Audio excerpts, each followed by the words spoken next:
terminer par un nouveau témoignage, cette fois-ci présenté par Elodie pour Mayotte. Bonjour à tous.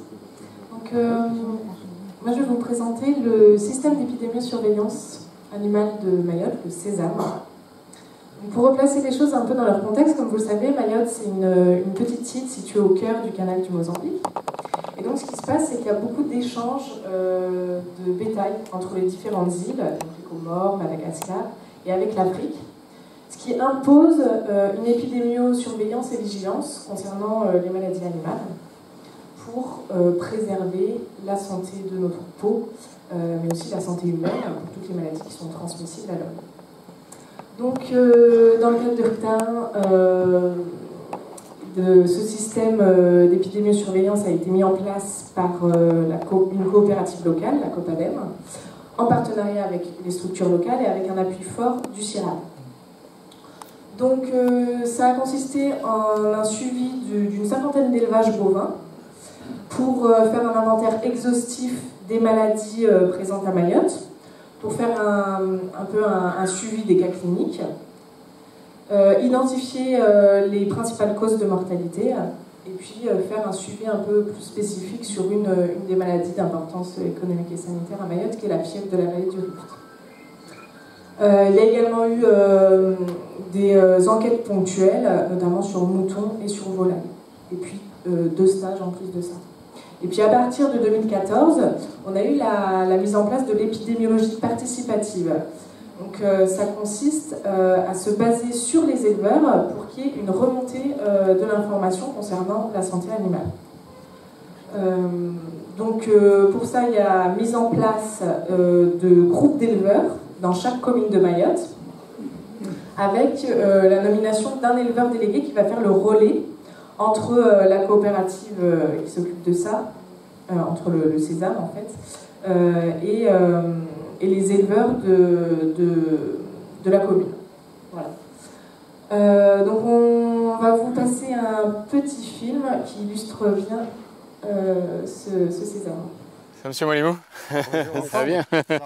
Alors tu as attaché tous les animaux, c'est bon? Oui, c'est bon, ils sont tout attachés. D'accord. Donc là maintenant vous faites partie donc, des éleveurs délégués du réseau SESAM. Effectivement. Et donc là vous faites aussi les formations avec les autres éleveurs? Oui. D'accord. Ouais. Et là, est-ce que récemment vous avez eu des problèmes de santé là, sur les animaux? Des fois oui, mais je vois que depuis que la SESAM a ouvert ses portes, la santé animale s'améliore. Vous voyez, hein, le réseau SESAM, là aujourd'hui, donc, il est centré sur Mayotte, mais il est en lien avec le réseau Animal Risk qui couvre toute la zone océan Indien. Et le but, c'est de savoir quelles sont les maladies qui peuvent être introduites sur le territoire mahorais et affecter nos vaches, nos petits ruminants, nos volailles. Donc on a une meilleure vision des choses. Et aussi, grâce à un autre projet européen qui s'appelle RENEMERGE, on a pu effectivement avoir un laboratoire digne de ce nom, avec toutes les capacités analytiques. C'est pour ça qu'on est aujourd'hui capable de faire des analyses que l'on n'était pas capable de faire auparavant.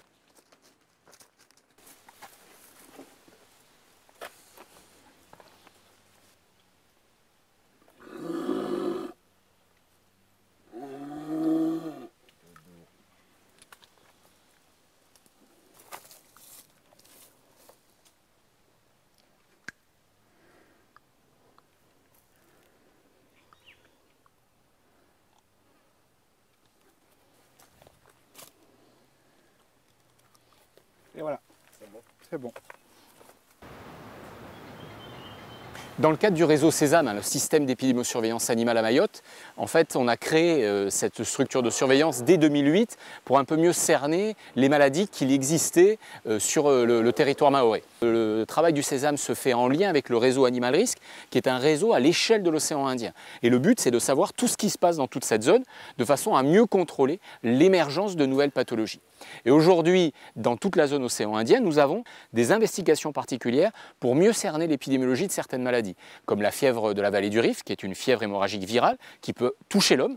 On a pas mal de maladies zoonotiques, c'est-à-dire à l'interface entre l'animal et l'homme. Et donc on prend en considération cette dimension, une seule santé, la dimension One Health, où on essaie de travailler autant sur la santé animale que sur la santé humaine. Grâce à des projets comme RENEMERGE, on a pu achalander nos laboratoires, on a aujourd'hui du matériel digne de ce nom qui nous permettent justement d'avoir des investigations soit au niveau moléculaire, soit au niveau sérologique. C'est par ce biais-là que nous pouvons aujourd'hui essayer de répondre aux préoccupations et des éleveurs mais aussi de la santé humaine en identifiant de manière précise les virus ou les bactéries, voire même les parasites qui circulent dans la zone. Alors, je vais juste présenter rapidement deux autres petites diapos, c'est des photos. Donc là, on voit une intervention du Sésame sur un groupe d'éleveurs, justement, dans le cadre de l'épidémiologie participative, où en fait, on a demandé aux éleveurs de donner les maladies qu'ils considèrent comme prioritaires pour avoir leur point de vue.